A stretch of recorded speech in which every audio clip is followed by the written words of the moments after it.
Bismillahirrahmanirrahim. Assalamualaikum warahmatullahi wabarakatuh. Waalaikumsalam warahmatullahi wabarakatuh. Alhamdulillah wa syukurillah wa la hawla wa la quwata illa billah. Asyhadu an la ilaha illallah wa asyhadu anna Muhammadan abduhu wa rasuluh.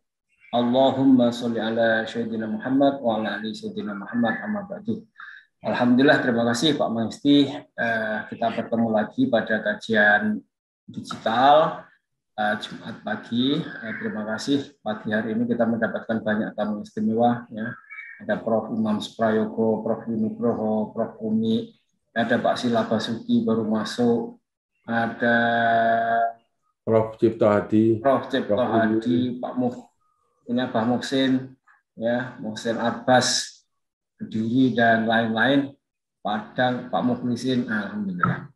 Nah, kita bahas tentang permintaan banyak pihak ini tentang pemilu digital, dan kita sudah episode yang ke-7, ya, sebagai selingan terhadap kajian ekonomi digital.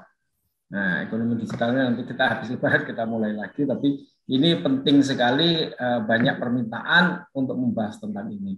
Dan saya kira dari kajian sampai seri ke-7 itu kita sudah berkesimpulan bahwa untuk pemilu digital secara total itu tidak memungkinkan karena keterbatasan cover area internet. Jadi nanti kalau semuanya betul-betul digital, maka itu ada beberapa cover area di pulau-pulau tertentu itu tidak bisa, sehingga kemudian menjadi tidak sama. Yang paling mungkin itu adalah pemilu dengan rekap digital.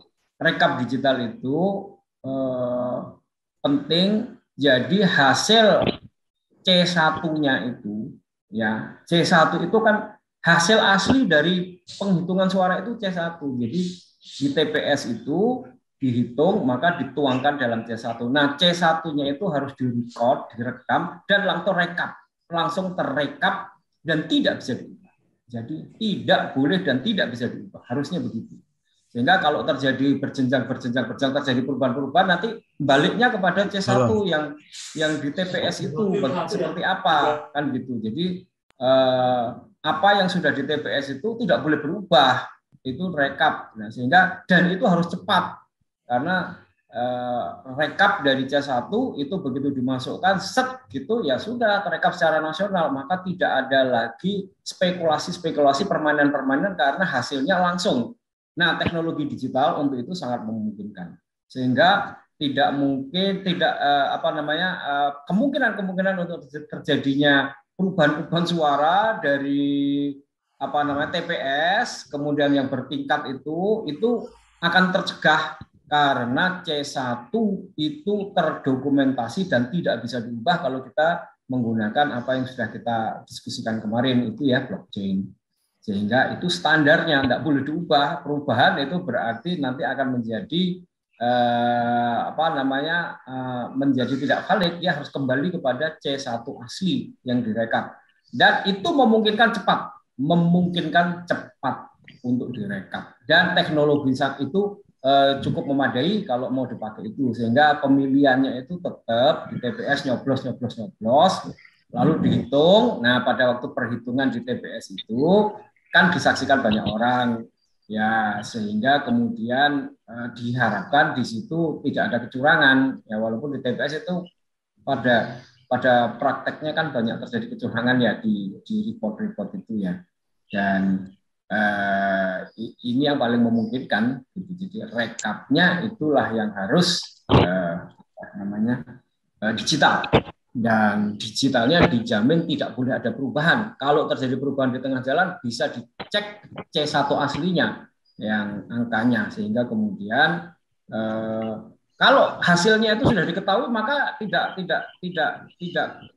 kecil kemungkinan untuk dilakukan perubahan. Jadi kalau jam itu sudah selesai dihitung, lalu kemudian difoto, nah hasil fotonya itu kemudian langsung merekap, dan itu kalau IT itu cepat sekali, maka kemudian pada jam-jam itu sudah diketahui hasilnya, sehingga kalau sudah diketahui hasilnya, ya untuk apalagi direkayasa. Nah, kemungkinan direkayasa itu karena hasilnya belum diketahui, dan itu lama sekali. Kalau pemilu 2019 itu 17 April baru diketahui hasilnya 21 Mei. April ke Mei itu 1 bulan. Nah, 1 bulan kan kesempatan untuk melakukan perubahan-perubahan di tengah jalan banyak sekali. Itu yang memungkinkan terjadinya apa itu namanya kecurangan-kecurangan di tengah jalan. Itu beberapa kesimpulan dari diskusi tentang pemilu digital. Nah, yang kemudian paling penting adalah kemudian pemilu kali ini 2024 itu ternyata masih menggunakan undang-undang yang sama yang dipakai tahun 2019. Jadi itu undang-undang namanya Undang-Undang Nomor 7 Tahun 2017.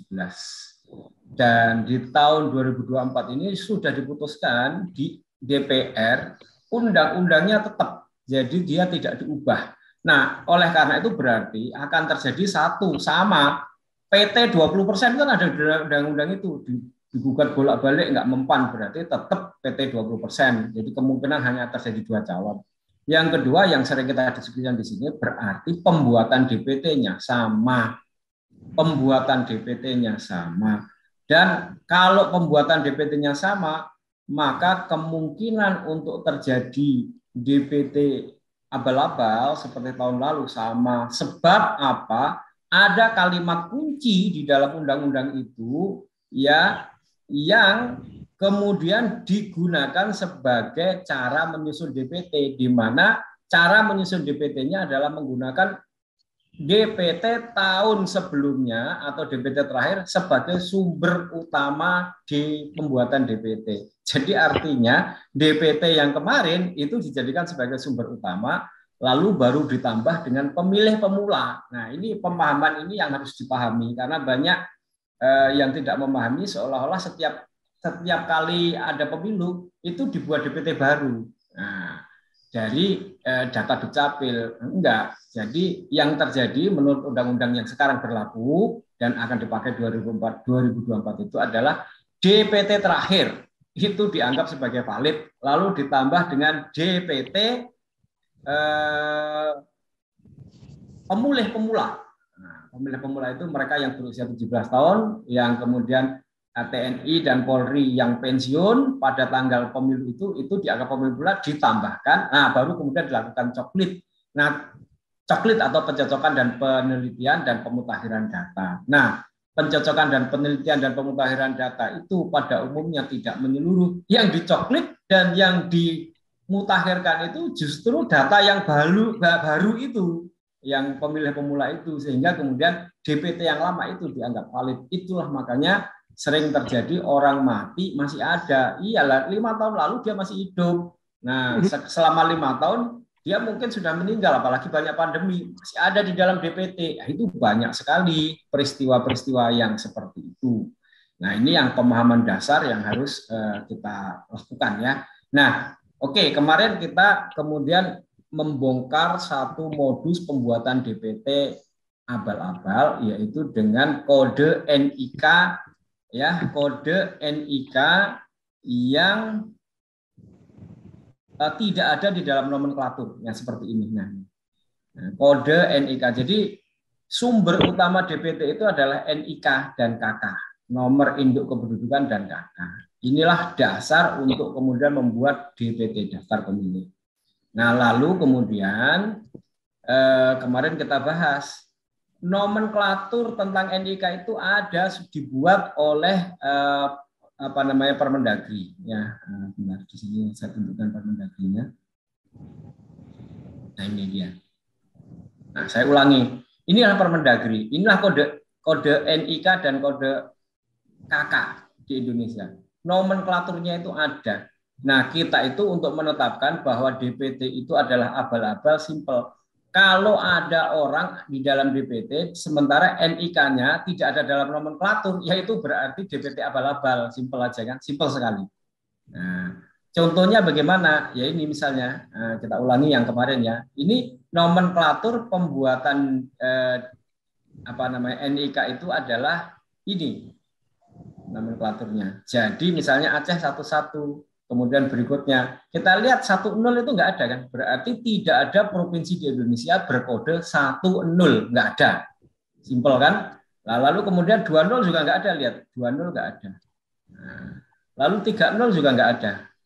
Jadi kita bisa simpulkan tuh kode 10 nggak ada, kode 20 nggak ada, kode 30 nggak ada, kode 40 nggak ada 40, 50 juga nggak ada, 60 juga nggak ada. Oke. Nah, itu cara kemudian kita mencari. Kalau ada di dalam DPT, lalu kemudian dia kodenya itu berarti dia DPT-nya abal-abal, kan gitu simpel. Nah, ini contohnya adalah ini. Nah, ini bisa dilihat ya, muncul ya? Muncul. Ini lihat nih, kode 60. Tadi kan nggak ada kode 60. Kok ada di orang kodenya 60? KTP-nya diperoleh dari mana? Provinsi mana? Nggak ada di Indonesia provinsinya berkode 60. Ini 30, ini 10. Kan di atasnya Aceh nggak ada. Ini 10, 10, 10, 10, 10, 10. Nah, ini banyak sekali kan gitu. Nah, ini 20 ya, kan gitu. Jadi, nah simpel kan? Lah orang ini berarti NIK-nya tidak ada dalam nomenklatur. Ya kalau kita membandingkan itu, kalau uang ini loh yang dikeluarkan BI itu kayak gini ciri-cirinya. Nah, ini ada uang yang beredar nggak cocok sama ciri-ciri yang dikeluarkan BI. Kita menyebutnya sebagai uang palsu kan gitu. Nah, kalau ini apa kita mau sebut kalau bukan kemudian NIK palsu kan gitu. Ya, saya sih sudah menyebutnya dengan kata yang halus, invalid. Invalid itu maksudnya nggak valid, nggak ada kan gitu. Oke, ini yang satu, ini sudah kita bahas kemarin. Nah, yang kemudian kedua sekarang kita mau bahas itu adalah yang untuk memahami ya, yang ini berarti kita sudah paham ini ya. Yang kedua itu yang saya lapor, yang kemudian terjadi itu adalah, nah ini dia, file data tidak wajar berkode khusus. Nah ini DPT.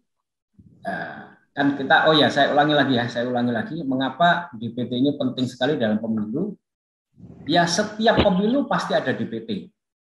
Dan DPT itulah yang akan berubah menjadi suara. Itu pentingnya. DPT itulah yang akan berubah menjadi suara. Sehingga kemudian jumlah DPT itu akan menjadi jumlah suara nanti. Nah, lalu kenapa ada DPT abal-abal yang perlu kita perhatikan? Karena nanti akan dicetak surat suara, ya kan? Akan dicetak surat suara sebanyak DPT yang ditetapkan.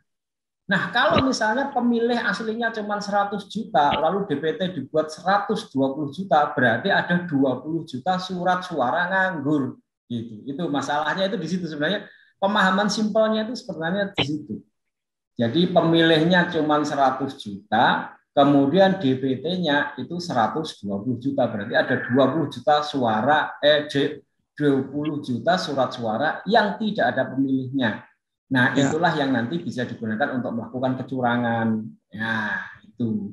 Sehingga ada permainan yang bisa dilakukan terhadap surat suara yang nganggur itu, dan itu banyak sekali. Nanti kalau mau kita bahas itu, kalau mau direview kan di situ surat suara yang di Malaysia dicoblos, di mana surat suara itu kok bisa jatuh kepada orang-orang di luar penyelenggara pemilu dan lain sebagainya, itu banyak sekali ya kan. Nah sekarang ini yang khusus, ini data ini adalah data baru yang baru kita bongkar di sepanjang pemilu, itu baru muncul di tahun 2019, yaitu file data tidak wajar berkode khusus. Maksudnya bagaimana file data tidak wajar berkode khusus itu?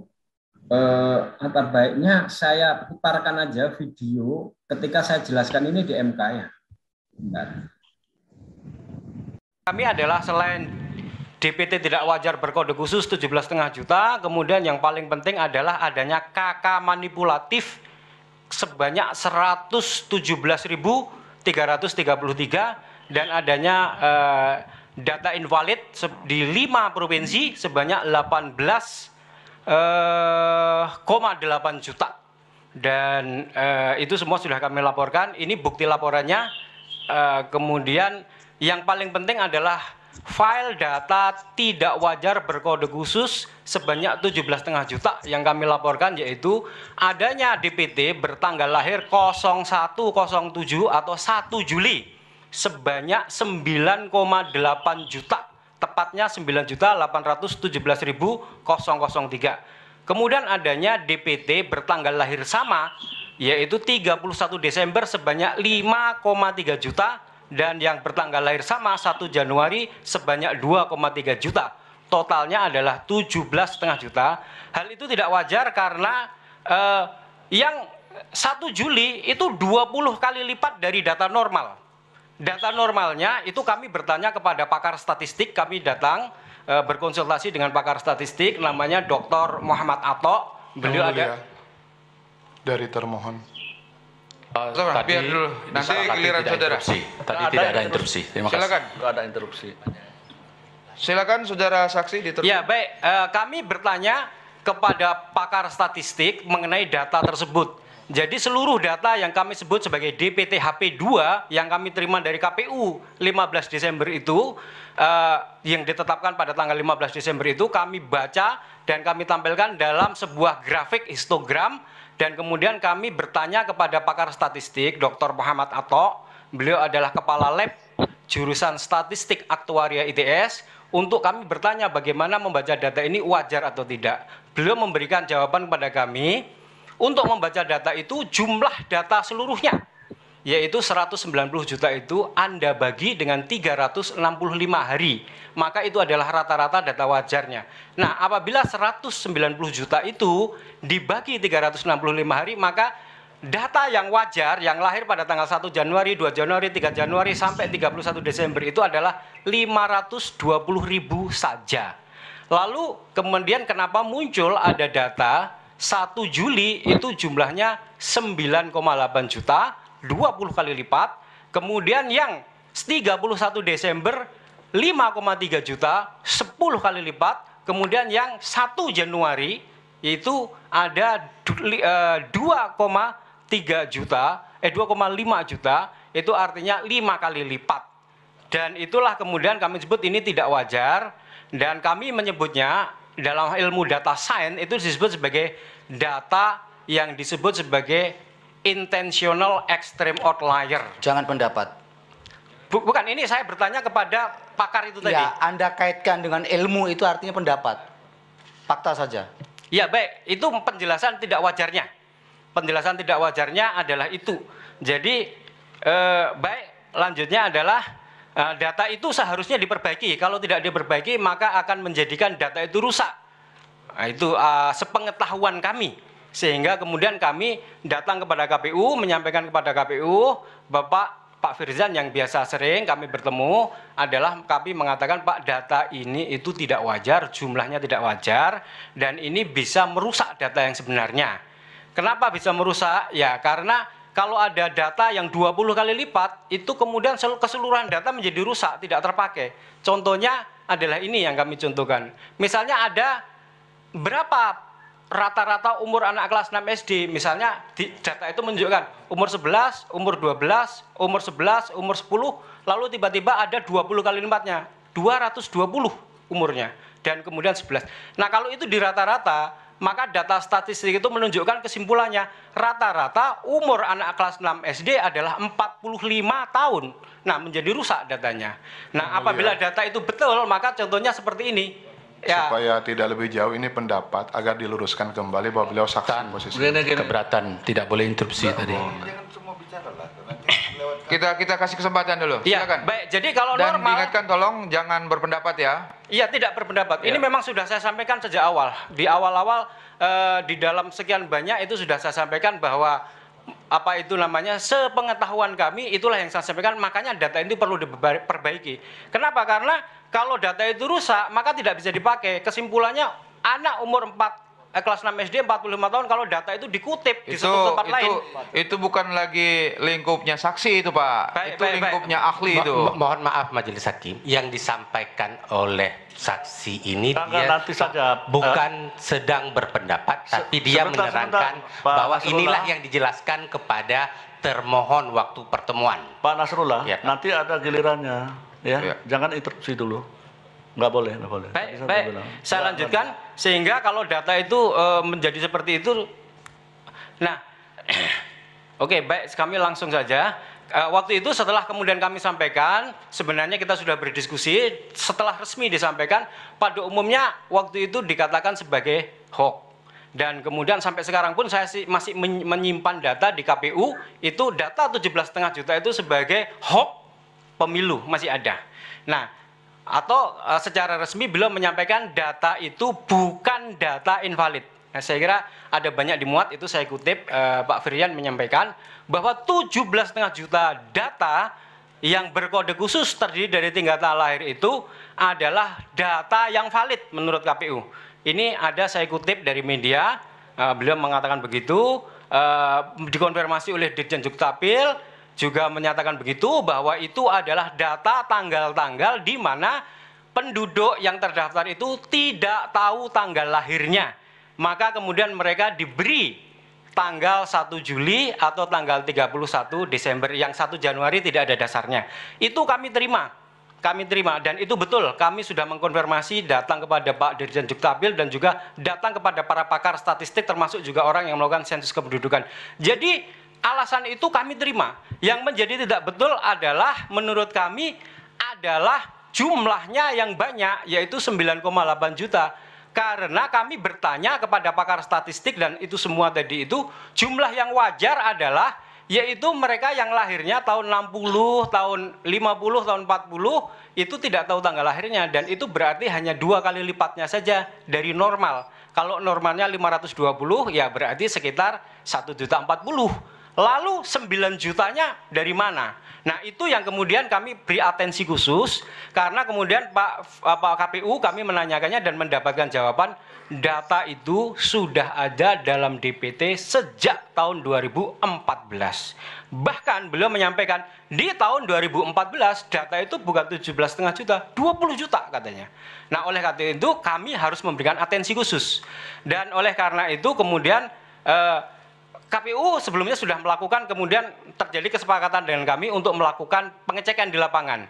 Kami diminta untuk menentukan titiknya, KPU akan menentukan sampling, melakukan tenaga untuk melakukan sampling. Tapi tidak terjadi kesepakatan ketika kami menentukan titik, KPU tidak sepakat. Kami menentukan titik itu, kami menemukan adanya TPS-TPS yang tanggal lahirnya itu sama banyak sekali. Dalam satu TPS itu orang bertanggal lahir sama sampai 200 lebih. Ya, itu penjelasan yang hendak saya jelaskan di sini, dan itu adalah bagian ya dari data yang kita anggap masuk ke dalam DPT, dan itu sebagai bagian data DPT yang nanti bisa dipermainkan. Nah, jadi saya mesti menjelaskannya. Data itu berani saya tampilkan itu dan kita laporkan itu melalui, kita ini sudah melalui sebuah diskusi yang panjang sebelum akhirnya kemudian berani memunculkan di KPU. Di Jawa Timur itu kita diskusikan dengan beberapa pakar, profesor, termasuk juga mantan-mantan anggota KPU lama. Kemudian di Jakarta itu dengan Bu Kusnul Mariah yang kemarin sudah sempat juga menyampaikan di sini. Kemudian dengan pakar dari ITB, dari UI, dan lain sebagainya, dan valid. Oh, ini data jelas harus dipersoalkan, nah, kan gitu. Ya, sehingga kemudian itu kita persoalkan. Nah, dan sedikit saya ulang ya, kenapa kemudian itu kita persoalkan, tadi udah jelas ini ya.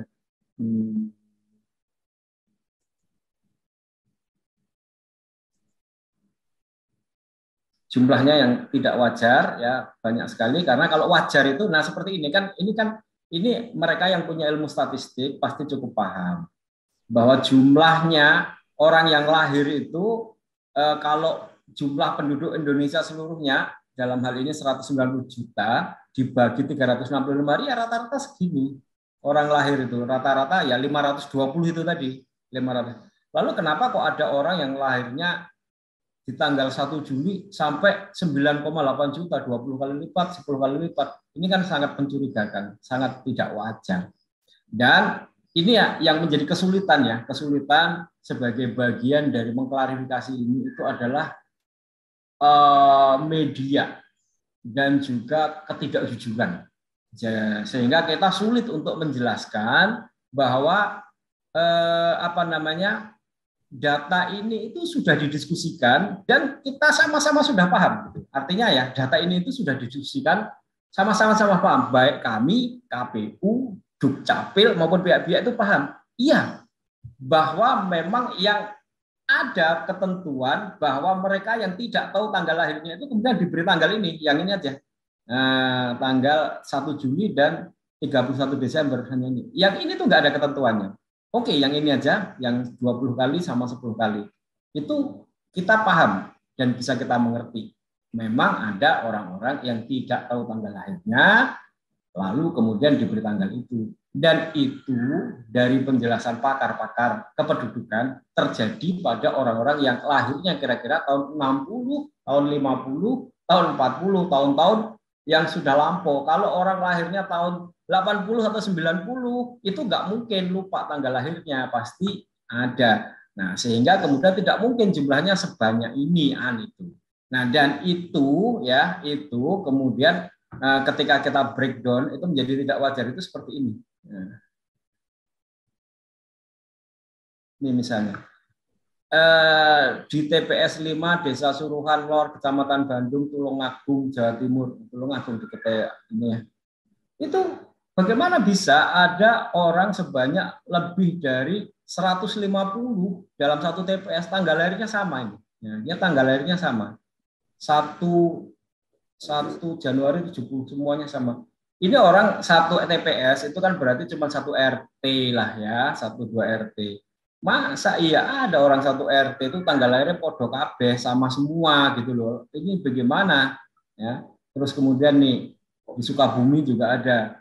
Mereka lahirnya tanggalnya sama semua, 1 Januari 49 semua. Ya kan gitu. Nah, apalagi kalau ini yang di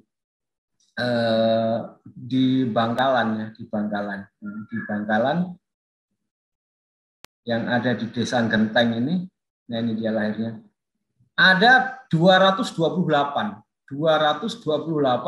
Satu TPS itu isinya cuma 250 orang. Satu TPS isinya 250 pemilih.